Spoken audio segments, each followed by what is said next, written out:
My name is Amani. I am 28 years old, and I believed I had finally found my soulmate.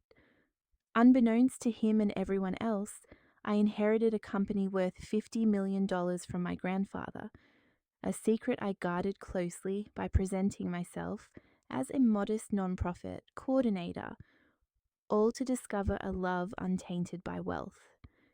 That precaution proved fateful, for the day after my wedding, my new mother-in-law, Brenda, arrived with a stack of legal documents, demanding with a smile that I sign over the modest trust fund my grandfather supposedly left me for the benefit of her son Marcus.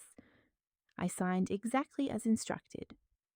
What she could not have known was that her avarice had just sprung the precise trap my grandfather had woven into his will, a trust trap clause designed to ensnare anyone attempting to exploit me. By moving to steal $500,000, she triggered a comprehensive legal and financial investigation into her entire family. Let me share how this unfolded. Sunlight poured into the kitchen of the stunning new home that was to begin our married life. I was savoring the aroma of fresh coffee, lost in the joy of the moment when the back door slid open. There stood Brenda, already changed from her wedding attire into a severe business suit, accompanied by Marcus's sister Chloe, a corporate lawyer who carried herself with courtroom arrogance. They let themselves in with a key I hadn't known existed. Amani, Chloe, you're both here so early, I said, striving to sound light. Marcus is still asleep. Brenda swept past me and seated herself at the head of the kitchen island. This isn't a social call, she stated coldly. Sit, we have matters to settle. Chloe remained standing, surveying the kitchen with a dismissive smirk before dropping a thick folder on the counter. Read it, she commanded. My hands shook slightly as I picked it up. What is this? I asked. A legal transfer, Brenda replied impatiently. Marcus mentioned that little trust from your grandfather. Charming, but you're part of this family now. Your assets are Marcus's assets. He needs to manage them properly. Flipping through the pages, my eyes caught phrases like transfer of fiduciary control and the specific mention of the Elias Trust. This appears to give Marcus control of my inheritance, I said, my voice faint. Chloe laughed unpleasantly. We're not asking, sweetie. We're telling you. It's standard. Just sign. I stared at the signature line, my heart pounding. Brenda leaned in, her false sweetness gone. What's the complication? You join your life with his, that includes finances. Or were you planning to hide this? Is that the wife you intend to be? No, it's not that, I said, feeling trapped. I just didn't expect this today. Chloe sighed dramatically. We don't have all day. Marcus has needs. This family has financial goals. Your little fund can help with a down payment on a real investment. It's time to contribute. Sign. As she pushed a pen toward me, its silver clip flashed, triggering a vivid memory. I was 21 again in my grandfather's study, surrounded by the scent of old books and cigar smoke. He pushed a leather-bound folder across his mahogany desk. This is it, Amani, 50 million, he said calmly, and a target on your back for life. When I stammered my fear, he raised a hand. You must be smart. They will come for it. Men, friends, even family. They will smile and say they love you while trying to get their hands on this. They will only love your money, Amani, not you. I asked how I would know who to trust. You won't, not at first, he replied. So I built you a fortress, and every fortress needs a trapdoor. Let's call it the trust trap clause. If anyone ever tries to force you, trick you, or marry you for this, their own greed will be their ruin. This will protect you when I cannot. The memory snapped me back to the present. The kitchen felt icy. Brenda was tapping her foot. Are you deaf, girl? Sign. Suddenly, my fear evaporated, replaced by crystalline clarity. I looked down at the document Chloe had drafted so proudly. It listed all assets of the Elias Trust with an estimated value of $500,000. I nearly laughed aloud. They had orchestrated this entire cruel charade for a mere $500,000. Marcus must have snooped and found a decoy account, reporting back to his rapacious family. They had constructed a marriage on a fragment of the truth. The real entity, the Genesis Legacy parent company worth $50 million, was not mentioned anywhere. They were attempting to rob a corner store while unknowingly assaulting a fortress, and they had just activated its defenses. Footsteps on the stairs announced Marcus. He entered the kitchen, rubbing his eyes in his silk robe. He looked strained. "Marcus, thank goodness," I said, moving toward him. "Please tell them this is insane. They want me to sign over grandfather's trust." He avoided my eyes, walking to the coffee machine. "Just sign the papers, baby," he said, his back to me. My breath caught. "What?" He turned, still not meeting my gaze. "It's just paperwork. Mum's right, we're a family. What's mine is yours and what's yours is mine. That's marriage. Don't complicate our first day." His words felt like stones in my stomach. He was complicit. The wedding, the vows, the love, all had been a performance. Chloe smirked triumphantly. "See, even your husband agrees." Brenda's cold, victorious smile returned. "You see, Amani, Marcus understands family, understands legacy. Now you are ours, so sign." At that moment, the doorbell rang. Chloe looked unsurprised. Right on time. A thin man in a rumpled suit entered, Mr. Price, a notary she had summoned for convenience. He set up his stamp and ink pad, awaiting my signature.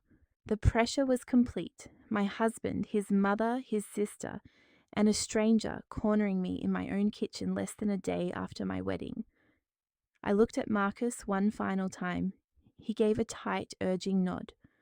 Drawing a deep breath, I let my shoulders slump, adopting the posture of the defeated, simple girl they believed me to be. "All right," I whispered, feigning resignation. "If this is what it takes to be family, I'll sign." Brenda's face lit up with a shark-like grin. I picked up the pen, forced a slight tremble into my hand, and signed my name, Amani Elias Preston. Mr. Price immediately stamped the document with finality and handed it directly to Chloe, who tucked it into her briefcase with a satisfied snap. "Good," she said. "Now one more small piece of housekeeping." She produced a second single-page document and slid it across the island, a post-nuptial agreement.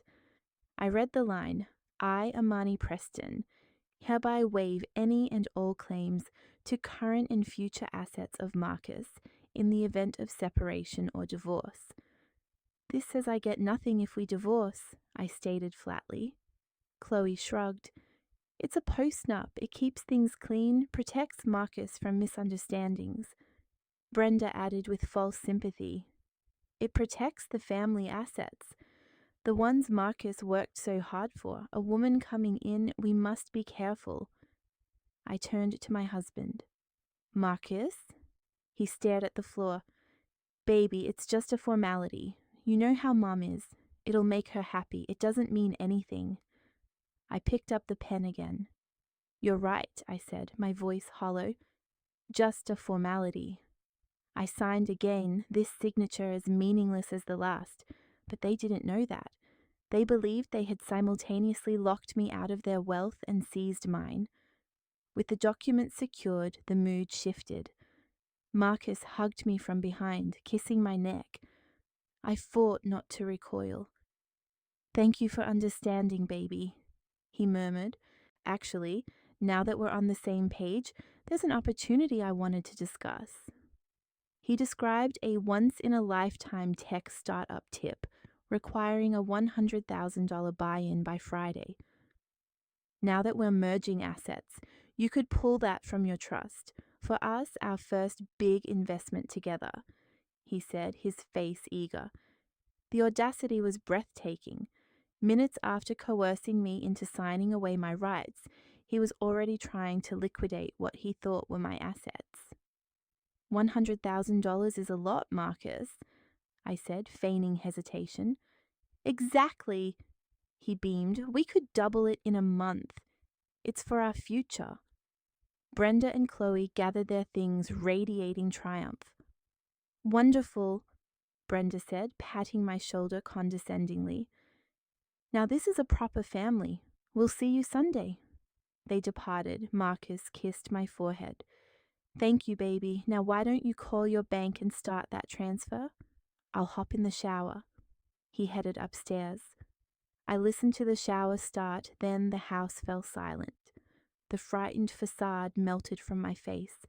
My posture straightened, my eyes hardened. The president of Genesis Legacy stood in that kitchen. I retrieved my encrypted phone and dialed my lawyer, David. They did it all, I reported, my voice steady. The fraudulent transfer, the illegal notary, the post-nup, and an immediate request for $100,000. David's response was swift. The greed is astounding. With the added post-nup and solicitation, the trust trap clause, 12B is officially activated. The board is notified. The full forensic audit on Marcus, Brenda, and Chloe begins now.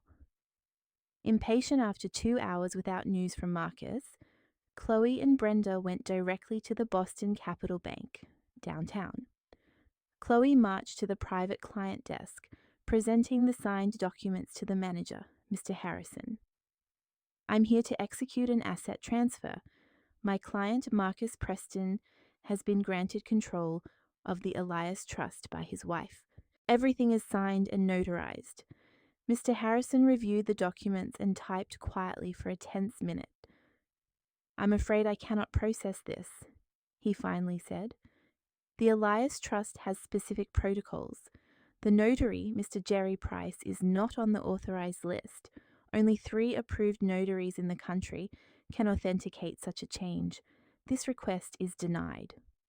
Chloe was livid. That's bureaucratic nonsense. Are you saying this is void because of the wrong stamp? The security protocols are absolute, Mr. Harrison stated, sliding the folder back. The trust is locked. There is nothing I can do. Furious and confused, they drove back to the house, only to find it empty, Marcus's car gone. Using Brenda's key, they discovered I had vanished. She's gone, Brenda shrieked. Chloe called Marcus. He didn't answer. She must have gone back to that charity she works for, Chloe deduced, having her assistant Richard pull the address.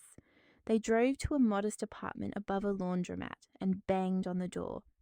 I answered in sweats, holding a textbook, my hair in a scarf. Brenda pushed past me into the small, book-filled space. What is this slum? Where is the house? She demanded.